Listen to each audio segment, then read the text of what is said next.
Hello, it is me, it is Recky, and welcome back for another video.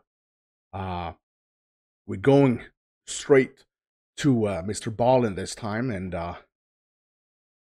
as per usual, I was browsing through his channel to see what is there for me to watch. I have high standards.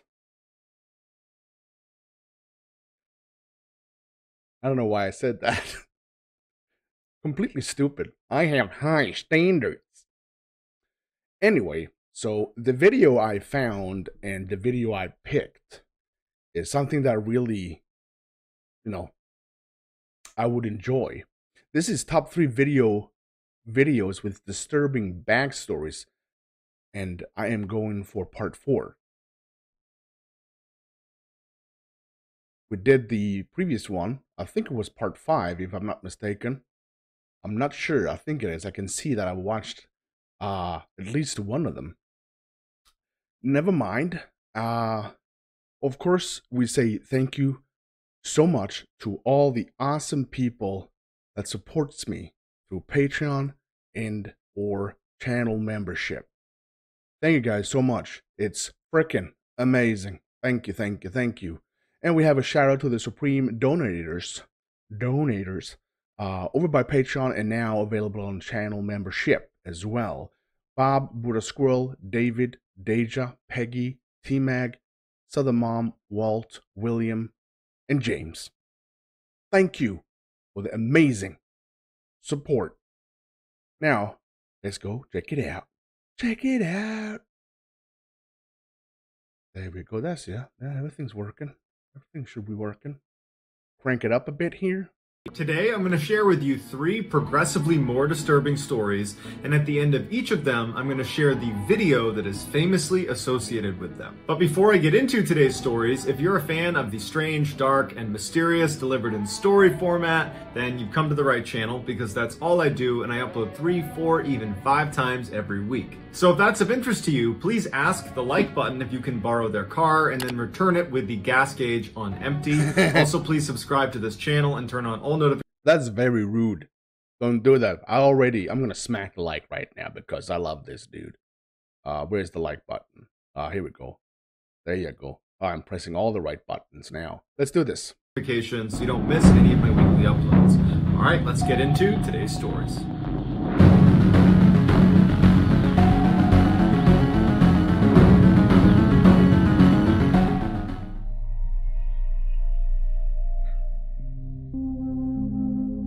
Okay, Wild Child, number 3. Sonya Byrd was born November 4th, 1983, to very poor and alcoholic parents in the Ukraine. In the winter of 1986, when Oksana was only 3 years old, in a drunken stupor, her parents forgot about her outside in the cold of winter. And because she was locked out, instinctively she crawled towards the nearest source of warmth, which was the family's kennel, where a whole bunch of dogs were sleeping. And incredibly, once she crawled inside of this kennel, not only did the dogs allow her to sleep there that night, but they kind of embraced her as one of their own. The next day, Oksana... Dogs are better than humans. Oksana did not go back in the house, and her parents seemingly did not notice her absence. And over the next 5 years, Oksana would stay with this family of dogs, essentially living like she was part of their pack. What? Am I missing the point here? Because there's a kennel, like dog pound. And it's like close to the house, but I don't get it. Let's find out. Which meant over those 5 very formative years from ages 3 to 8 years old, Oksana had almost no interaction with humans. Oksana rapidly learned how to behave like a dog and began only walking on all 4s. She would bark instead of try to speak, and she would eat raw meat. By the early 90s, Oksana no longer identified as a human. She identified as a dog. And it was in the early 90s when a passerby happened to see Oksana running around on all 4s in the back of her house in the woods, and they called the police, wondering what was wrong with this person. The police show up, and Oksana's dog family runs out and starts barking at the police to protect Oksana, and Oksana would start barking ferociously to protect herself from being captured. But eventually the police would use meat to lure the rest of the dogs away so they could retrieve the child. When she was taken into custody, doctors saw that she not only had forgotten how to walk on two legs, she also couldn't speak. And doctors were concerned that because she had had almost no exposure to human language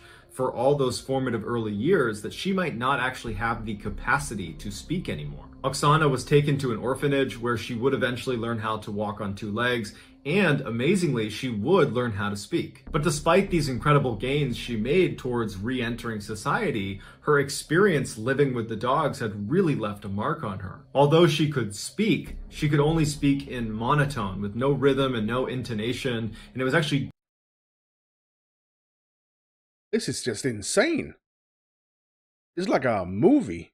Difficult to follow what she was saying because of that. A psychologist did an assessment of Oksana and determined that her mental capacity was only that of a 6-year-old, despite being a young adult at the time of this assessment. By the time she was 22 years old and had more or less re-entered society, she finally was able to have a boyfriend, and he didn't know much about her past. But when she decided to show him how easy it was for her to run around and bark like a dog, it apparently scared him, and he broke up with her and did not see her again.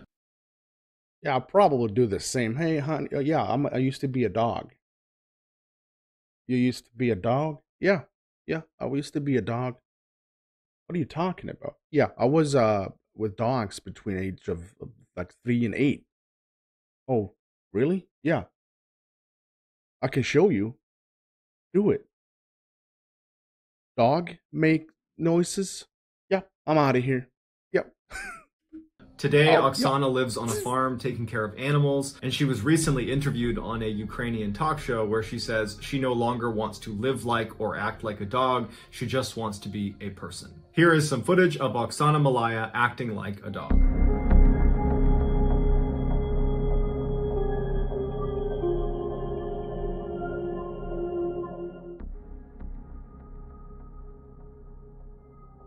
Okay, so now that was actually terrifying. That was actually terrifying.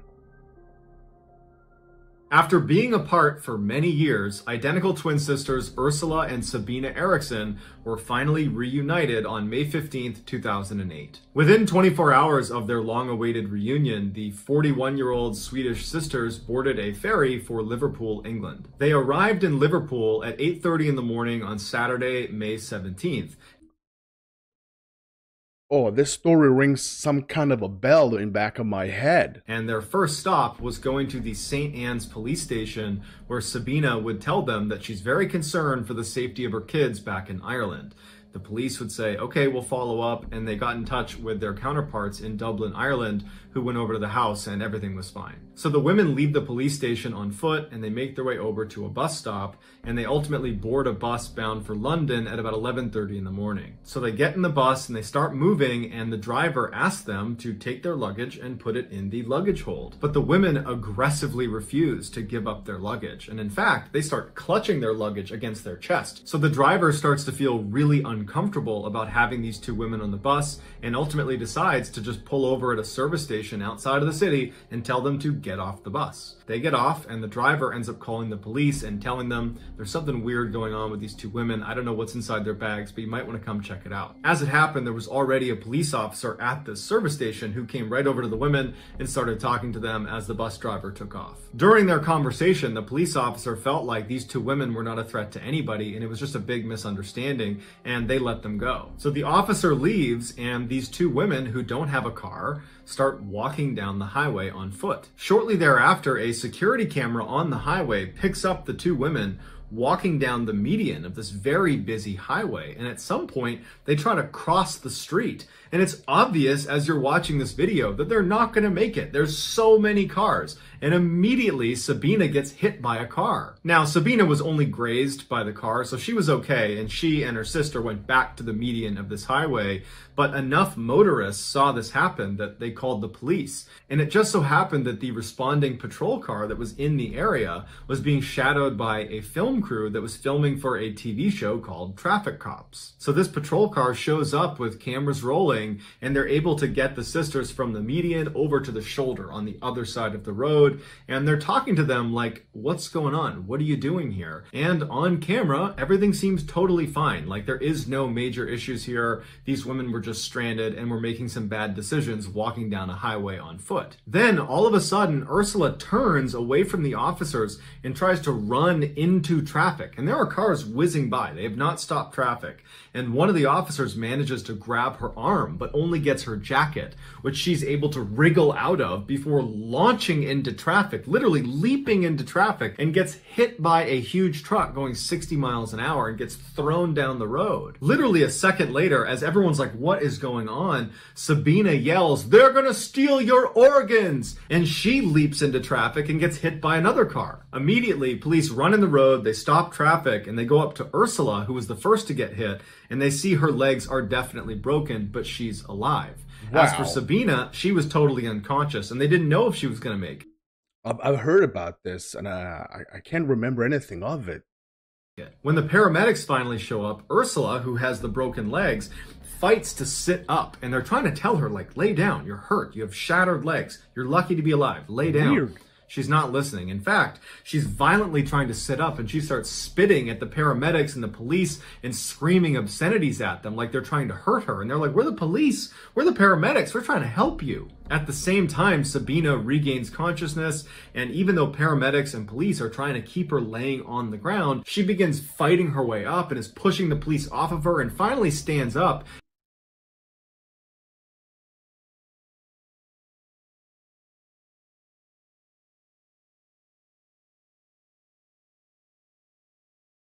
Why does she look like a monster? She looks weird, like a demon. And literally squares off with one of the police officers and decks her in the face before running down the road. Police would have to run down the road after her and literally surround her as she's got her fists up like she's going to fight anybody that touches her, and they would have to tackle her to the ground and put her in handcuffs just to keep her from hurting herself. Both sisters would be transported to the hospital, and when they got there, they both apparently were acting normal again. Ursula, because of her broken legs, would be admitted to the hospital, and apparently she would stay normal and would eventually make a recovery and would be released. There were no charges pressed against her. As for Sabina, the doctors checked her out, and she didn't appear to have any injuries. So they released her, and she was brought to the police station to be charged for punching the police officer in the face. That day, Sabina would plead guilty to her charges and would be sentenced to 1 day in custody that she served that night. The next day, she was released. So Sabina leaves the police station on foot, and later that night, she's walking down the road when she sees two men walking towards her who were named Glenn and Peter. She stops them and she says, "Hey, I'm looking for a bed and breakfast. Are there any good ones nearby?" And Glenn would say, "You know, it's funny, I own a bed and breakfast. You can stay at mine." Initially, Sabina seemed hesitant, like perhaps this was a trap, but ultimately she agrees, and the three of them go back to Glenn's B&B. Once they got there, Sabina apparently was constantly looking out all of the windows, acting very paranoid. And then at one point, she offers the men a cigarette, and the men accept, and she hands them their cigarette, and she's about to light their cigarettes when she suddenly snatches them out of their mouths and says, "Oh, these might be poisoned," and she throws them in the trash. Okay, Just before there's definitely drugs here. midnight, Peter leaves, and Glenn and Sabina go to sleep in their respective rooms. The next day, Glenn gets up to make tea and food for Sabina, who's downstairs in the kitchen, but Glenn realizes he's out of tea bags. So he goes outside and he hollers to his neighbor Frank and says, "Hey, can I borrow some tea bags?" Frank gives him the tea bags. Glenn goes back inside. About a minute later, Frank recalls seeing Glenn stagger out of the B&B, clutching his stomach, screaming, "She stabbed me." and apparently his last words were, "Frank, take care of my dog," before he ultimately died. Frank immediately calls the police, and Sabina immediately leaves the B&B and takes off running. She gets to a highway and she's running along the side of this highway. Wow. And a motorist named Josh sees Sabina running, and she's clutching a hammer that she's repeatedly hitting herself in the head with as she's running. Josh drives well past her and gets out to try to intercept her, but as she's running past him, she pulls a roof tile out of her pocket and throws it and hits Josh in the head. She runs past Josh, who's now clutching his head and can't stop her. She gets to this bridge that overlooks another road, and she leaps off. It's 40 feet to the ground, and when she hits the ground, she breaks both ankles and fractures her skull, but she lives and narrowly escapes being hit by another car. Eventually, police and paramedics are called, who transfer Sabina to a hospital where she once again is acting totally normal. Nothing like the crazy person that killed Glenn or was throwing roof tiles just hours earlier. Sabina would ultimately be arrested for murdering Glenn, and she would plead guilty to manslaughter. But she gave absolutely no explanation of why any of this happened. It was like she didn't understand and was a different person now. The defense claimed that although Sabina certainly killed Glenn, she should have diminished responsibility because she was suffering from a condition known as folie à deux. It's a French term that means madness of two, and basically it only presents itself in identical twins where one twin has a psychotic break and they transmit their insanity to the other twin. And amazingly, the prosecution accepted this claim, and they only gave Sabina that is actually a thing? 5 years for her crimes. Sabina would serve her 5-year sentence and was released in 2011, and to this day is a free woman. Here are some highlights from that film crew that captured Ursula and Sabina acting totally crazy on the side of the highway.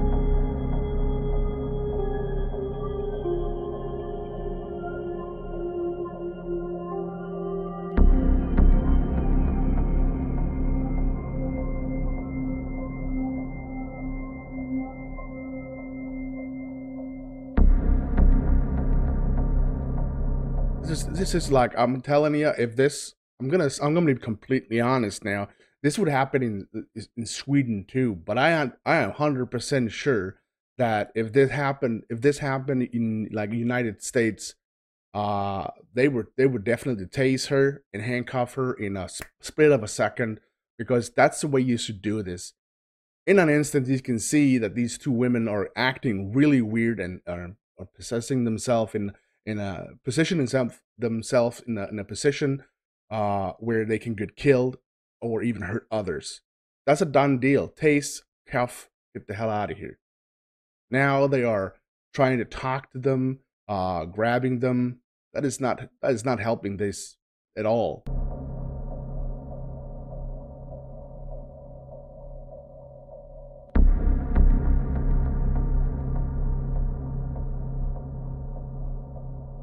She was lucky. Crazy. In June of 2011, law student Lauren Giddings was only one test away from completing her dream and becoming a public defender. Even though she had a ton of studying still to do, she had taken off the first week in June to go to her sister's wedding where she was the maid of honor. Right before she left the wedding to go back to school, she joked with her family that she was going to be locking herself in the library and just studying 24/7 and that nobody should get in touch with her. But when she got back to campus, none of her classmates that she studied with saw her at the library. And in fact, when they didn't see her for a couple of days, they started reaching out to her and texting her and calling her to see if she was okay. But she never picked up, she never wrote back, and so no one knew what was going on with her. One of Lauren's classmates would reach out to Lauren's sister and would ask her, hey, have you talked to your sister at all, because we haven't seen her? And Lauren's sister would write back and say, oh no, everything is just fine. Lauren told us before she left the wedding that she was going to be locking herself away and just studying 24/7, so I'm sure everything is just fine. But this classmate wasn't convinced, because this felt very uncharacteristic of Lauren to not study at the library and then not to pick up any phone calls or text messages. Yeah, that's weird. So she would call the police and say, hey, can you please go check on Lauren's apartment because I think something's wrong. So a police officer goes over to Lauren's apartment and knocks on the door. Lauren doesn't answer. They try the door, it's locked. The officer goes outside and looks around the outside of her apartment. There's no broken windows. There's no obvious signs of a break-in. And so the officer leaves and says, I can't do anything else unless you guys file a missing person report. So a couple of days go by and there's still no word from Lauren. And at this point, Lauren's family is now concerned and they do file a missing persons report. So the police go back to Lauren's apartment. They try knocking. She doesn't come to the door. The door is still locked. So they get the owner of the apartment building to open up her door. And when they go inside, Lauren's not in there. And at first, it doesn't seem like anything is wrong until they notice her cell phone, her keys, her purse, and her laptop are all still in there. This made the police think there could be something sinister happening here. And so they went to Lauren's friends and family and they asked, does she have any enemies? Does she have any reason to be fearful for her life? Initially, they said, no one would want to harm Lauren. Everybody loves Lauren. But Lauren's sister would say to the police that there was actually one comment Lauren made a year ago that now seemed a little bit more relevant. Lauren had just got back from a vacation and she noticed there were things in her apartment that seemed like they had been moved, like someone else had been here, but no one was supposed to be in her apartment. And so she told her sister, and the two of them talked about it a little bit, but it was quickly forgotten about because there wasn't a reasonable explanation, and Lauren was so busy with school, she didn't pursue it. After police have done a thorough investigation of the inside of Lauren's apartment,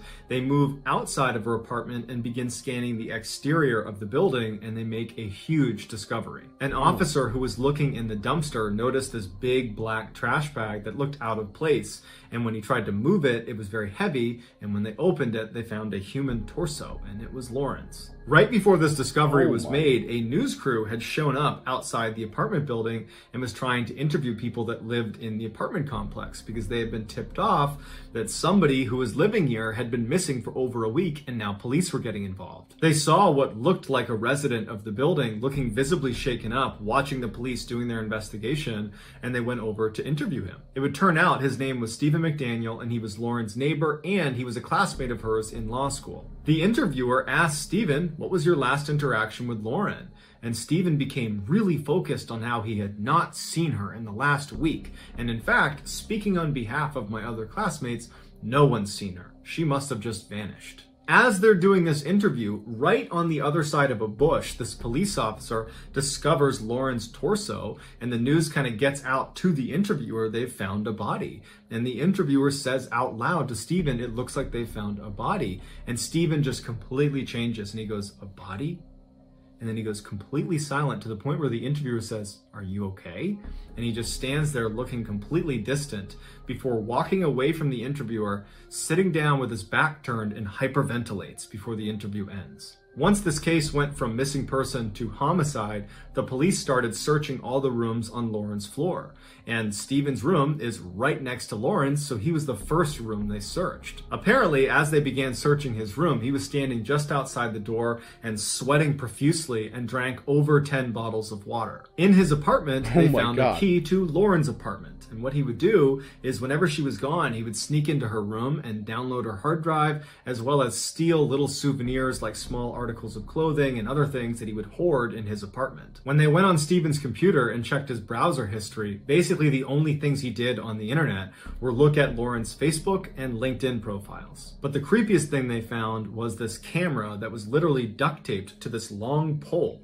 And on the camera were all these surveillance videos of Lauren, because what he would do is he would go outside and he would hoist up this camera and he would film her through her windows in the middle of the night. Stephen was quickly charged with Lauren's murder, to which he pled guilty, and he would openly confess to the details of how she died in court. Most times, he used this surveillance footage to confirm she was not in her apartment so he could sneak in and steal from her. But on the day she was murdered, he would use that camera technique to confirm she was home. And shortly after confirming she was in fact home and asleep, he put on a mask and used his key to get into her apartment and walked right into her room, which woke her up. According to Stephen, she apparently sat up and said, "You need to leave." At this point, he jumps on the bed, and in their struggle, his mask would come off, and Lauren would recognize it's clearly Stephen, and she would plead with him by name to stop. But he didn't stop, and he would strangle her to death. Afterwards, he dragged her into the bathroom and began cutting her up into fairly small pieces.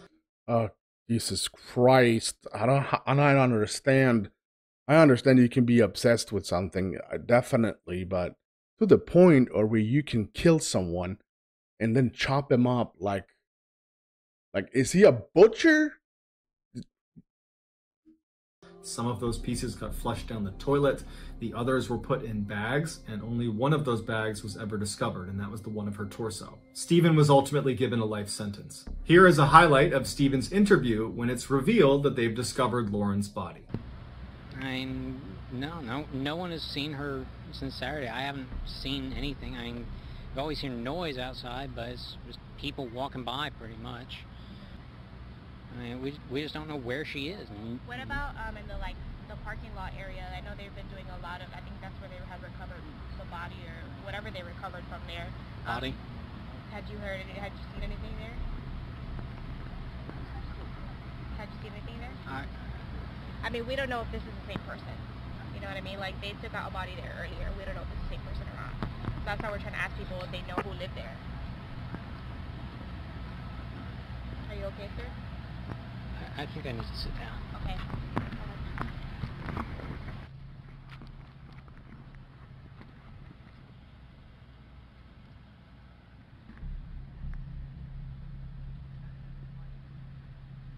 So that's going to do it, guys. Let me know. I think he hit it very well. What an idiot. What you thought of these 3 stories in the comments, and I will pin the best comment at the top of the comments section. If you enjoyed today's story and you haven't done this already, please ask the like button if you can borrow their car and then return it to them with the gas gauge on empty. Also, please subscribe to this channel and turn on all notifications so you don't miss any of our weekly uploads. If you want to get in touch with me, you can direct message. All right. I gotta say, oh shit. Here we go. I gotta say one thing. It never seems to amaze me the cruelty and the insanity that humans can do. It just terrifies me. I don't trust people. Neither should you.